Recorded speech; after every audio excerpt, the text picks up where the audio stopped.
Говореше истината, подкрепяше вълните на народите протести. Един политик, който не се страхува да се среща с хората.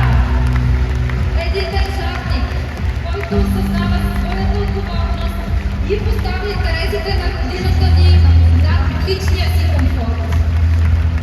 През януари той взе безпрецедентното решение да се оттегли от поста президент, за да отговори на надеждите ни и да поведе прогресивна България към предстоящите предсрочни парламентарни избори.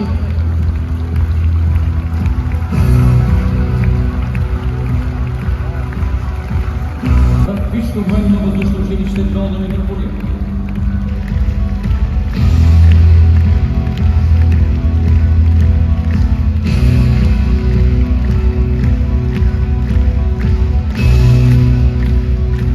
Изминава пътя от младши пилот в авиополк в Равнец до командир на трета изтребителна авиобаза Граф Игнатиево, заместник командир, а по-късно и командир на военно-въздушните сили.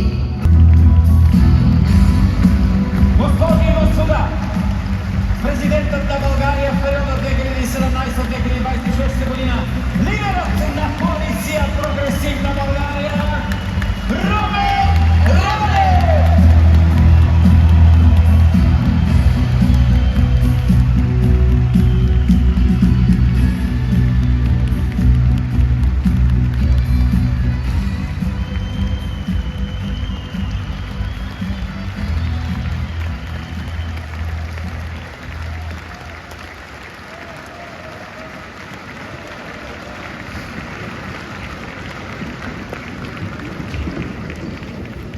Свободно.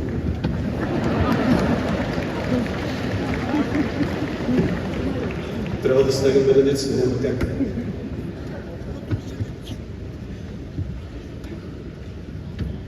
Скъпи съмишленици, днес е привилегия да бъда на тази трибуна, защото усещам силата на тези достойни хора зад мен и завеждащата енергия на всички вас, достойните хиляди българи свободни в тази зала.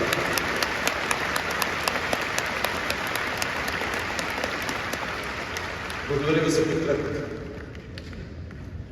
И нека да кажем високо. Тук не ни събира TikTok, нито Facebook, както внушават